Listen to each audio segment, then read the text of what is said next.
कौसल्या सुप्रजा रामपूर्वा सन्ध्या प्रवर्तते उत्तिष्ठ नरशार्दूल कर्तव्यं दैवमान्निकम् कौसल्या सुप्रजा रामपूर्वा सन्ध्या प्रवर्तते उत्तिष्ठ नरशार्दूल कर्तव्यं दैवमान्निकम् उत्तिष्ठोत्तिष्ठ गोविन्द उत्तिष्ठ गरुडध्वज उत्तिष्ठ कमलाकान्त त्रैलोक्यं मङ्गलं कुरु उत्तिष्ठोत्तिष्ठ गोविन्द उत्तिष्ठ गरुडध्वज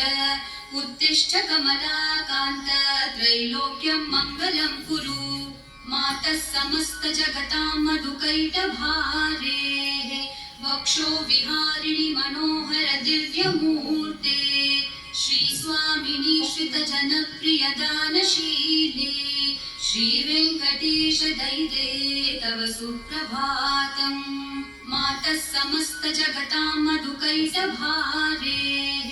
वक्षो विहारिणि मनोहर दिव्यमूर्ते श्रीस्वामिनि श्रितजनप्रियदानशीले श्रीवेङ्कटेश दैते तव सुप्रभातम् तव सुप्रभातमरविन्दलोचने भवतु प्रसन्नमुखचन्द्रमण्डले विधिशङ्करेन्द्रवनिताभिरर्चिते वृषशैलनाथ दैते दयानिधे अद्यादिसप्तऋषयः समुपास्य सन्ध्याम् आकाशसिन्धुकमलानि मनोहराणि आदाय पादयुगमर्चयितुं प्रपन्नाः शेषाद्रिशेखर विभो तव सुप्रभातम् पञ्चाननाब्ज भव षण्मुखवासवाद्याः त्रैविक्रमादिचरितं विबुधास्तु वन्दे भाषापतिः पठति वासरशुद्धिमारात् शेषाद्रिशेखर विभो तव सुप्रभातम् ईषत् प्रफुल्ल सरसीरुहनारिकेलपूगद्रुमादिसुमनोहर पालिकानाम् आवादिमन्दमनिलः सह दिव्यगन्धैः शेषाद्रिशेखर विभो तव सुप्रभातम् उन्मील्य नेत्रयुगमुत्तमपञ्चरस्था पात्रावशिष्टकदलीफलपायसानि भूत्वा सलीलमथकेलिशुकाः पठन्ति शेषाद्रिशेखर विभो तव सुप्रभातम् तन्त्री प्रकर्षमधुरस्वनया विपञ्च्या गायत्यनन्तचरितं तव नारदोऽपि भाषा समग्रमसकृत्करचाररम्यम् शेषाद्रिशेखर विभो तव सुप्रभातम् लिङ्गावली च मकरन्दरसानुविद्धझनकारगीतनिनतैः सह सेवनाय निर्यात्युपान्तसरसी कमलोदरेभ्यः शेषाद्रिशेखर विभो तव सुप्रभातम् योषागणेन वरदग्निविमथ्यमाने घोषालयेषु दधिमन्थनतीव्रघोषाः रोषात् कलिं वदततेककुभश्च कुम्भाः शेषाद्रिशेखर विभो तव सुप्रभातम् पद्मेशमित्रशतपत्रगतालिवर्गाः हर्तुं श्रियं कुवलयस्य निजाङ्गलक्ष्म्या भेरीनादमिव बिभ्रति तीव्रनादम् शेषाद्रिशेखर विभो तव सुप्रभातम् श्रीमन्नभीष्टवरदाखिललोकबन्धो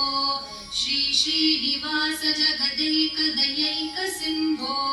श्रीदेवतागृहभुजान्तरदिव्यमूर्ते श्रीवेङ्कटाचलपते तव सुप्रभातम् श्रीमन्नभीष्टवरदाखिललोकबन्धो श्री श्रीनिवास जगदैकदयैकसिन्धो श्रीदेवतागृहभुजान्तरदिव्यमूर्ते श्रीवेङ्कटाचलपते तव सुप्रभातम् श्रीस्वामी पुष्करिणिकाप्लवनिर्मलाङ्गाः श्रेयोर्धिनो हरविरिञ्च सनन्दनाद्याः द्वारे वसन्ति वरवेत्रहतोत्तमाङ्गाः श्रीवेङ्कटाचलपते तव सुप्रभातम्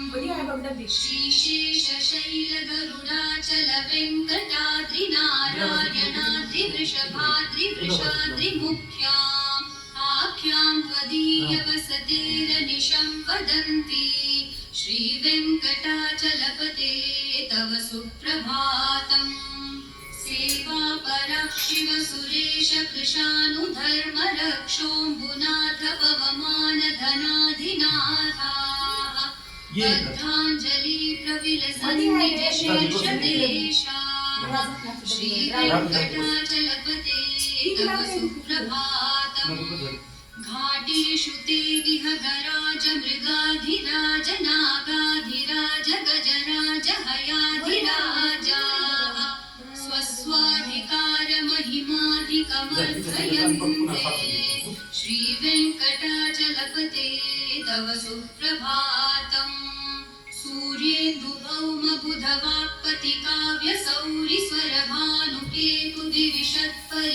सूर्येन्दुभौमबुधवाक्पतिकाव्यसौरिस्वरभानुकेतुदिविशत्परिषत्प्रधानाः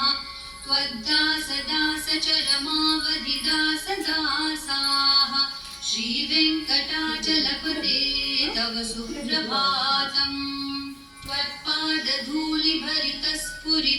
त्वत्पादधूलिभरितस्फुरितोत्तमाङ्गाः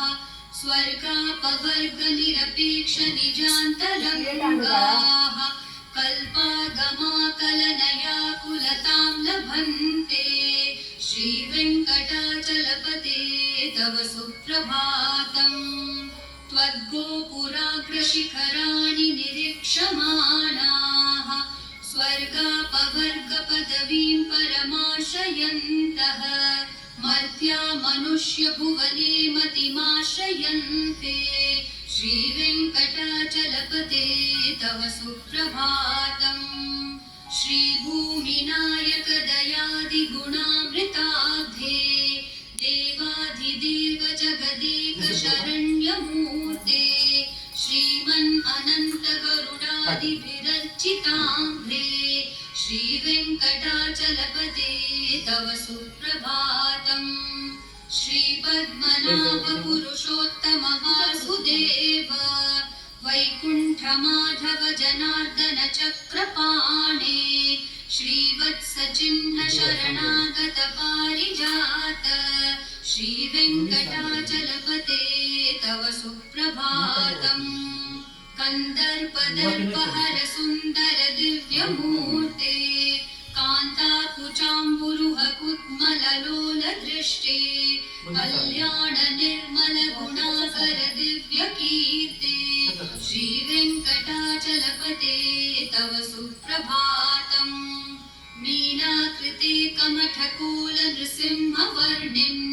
स्वामिन् परश्वथ तपोधन रामचन्द्र शेषांश रामयदुनन्दन कल्किरूप श्रीवेङ्कटाचलपते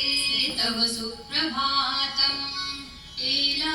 एलालगङ्गधनसार सुगन्धितीर्थम् दिव्यं वियत्सरिति हेमघटेषु पूर्णम्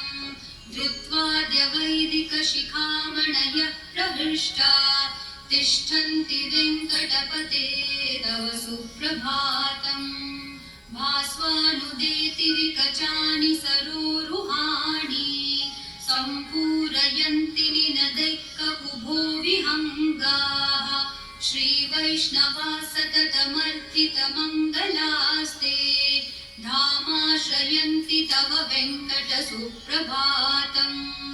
ब्रह्मादयः सुरवराः समहर्षयस्ते सन्तः सनन्दनमुखास्तव त्वयोगिवर्याः धामान्तिके तव हि मङ्गलवस्तुहस्ताः श्रीवेङ्कटाचलपते तव सुप्रभातम् लक्ष्मीनिवास निरवध्य गुणैक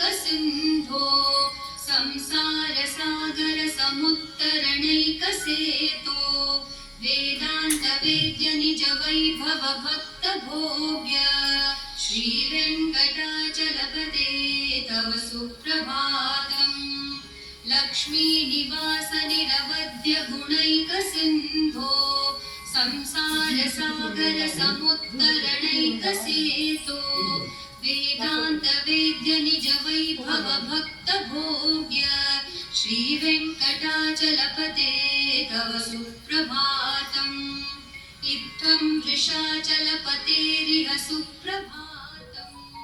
ये मानवः प्रतिदिनं पठितुं प्रवृत्ताः तेषां प्रभातसमयस्मृतिरङ्गभाजां प्रज्ञां परार्थसुलभां परमां प्रसूते इत्थं वृषाचलपतेरिह सुप्रभातम्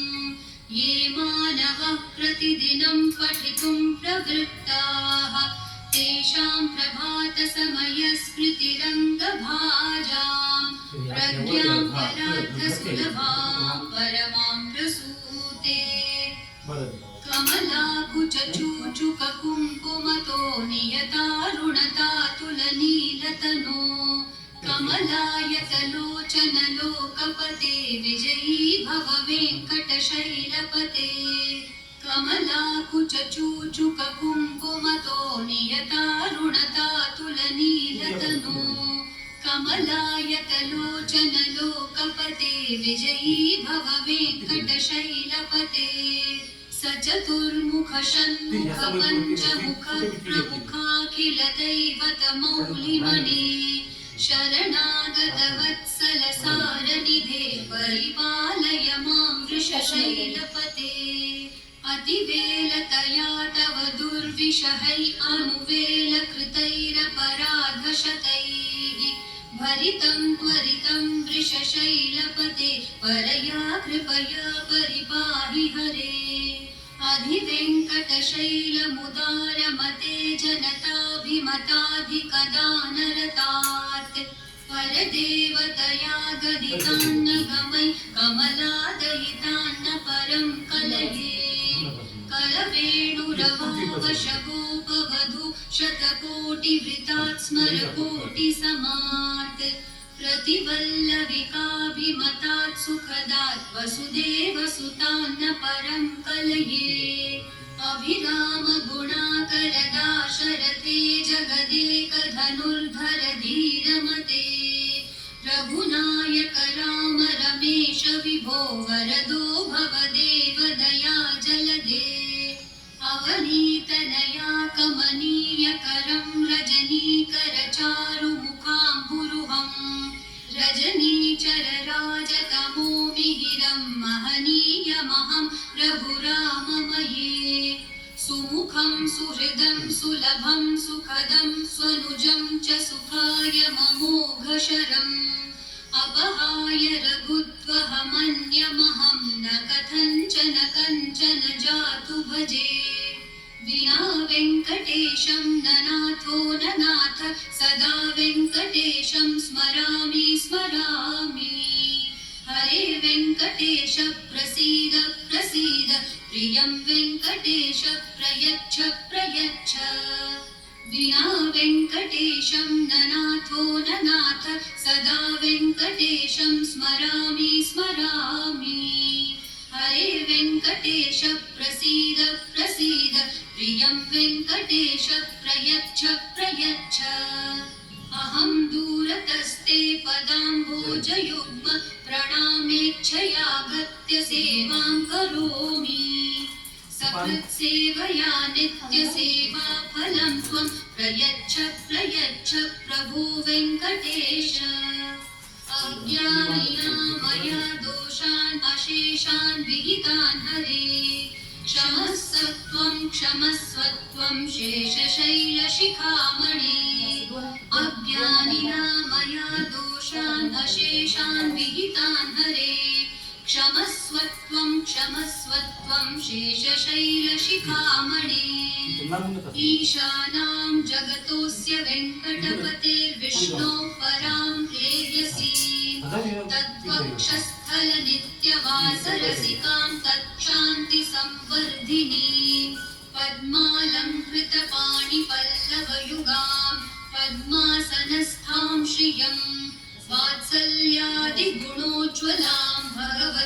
वन्दे जगन्मातरम्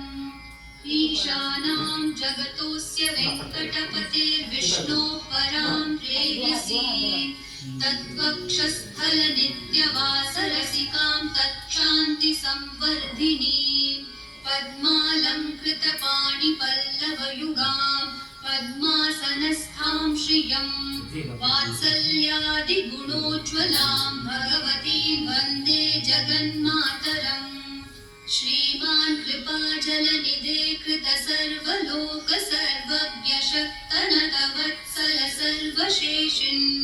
स्वामिन् सुशीलसुलभाश्रितपारिजात श्रीवेङ्कटेश चरणौ शरणं प्रपद्ये श्रीमान् कृपाजलनिधे कृतसर्वलोक सर्वज्ञशक्तनतवत्सल सर्वशेषिन् स्वामिन् सुशीलसुलभाश्रितपारिजात श्रीवेङ्कटेश चरणौ शरणं प्रपद्ये आनूपुरार्पितसुजात सुगन्धिपुष्पसौरभ्यसौरभकरो समसन्निवेशौ सौम्यौ सदानुभवनेऽपि नवानुभाव्यौ श्रीवेङ्कटेश चरणौ शरणं प्रपद्ये सद्यो विकासि समुदिस्वरसान्द्रलाभ सौरभ्यनिर्भर सरोरुहसाम्यवार्ताम् सम्यक्षु साहसपदेषु विलेखयन्तौ श्रीवेङ्कटेश चरणौ शरणं प्रपद्ये रेखामयध्वज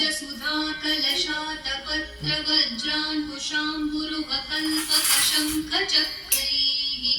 भव्यैरलङ्कृततलौ परतत्त्वचिह्नैः श्रीवेङ्कटेश चरणौ शरणं प्रपद्ये ताम्रोदरद्युतिपराजितपद्मरागौ ब्राह्मेर्महोभिरभिभूतमहेन्द्रनीलौ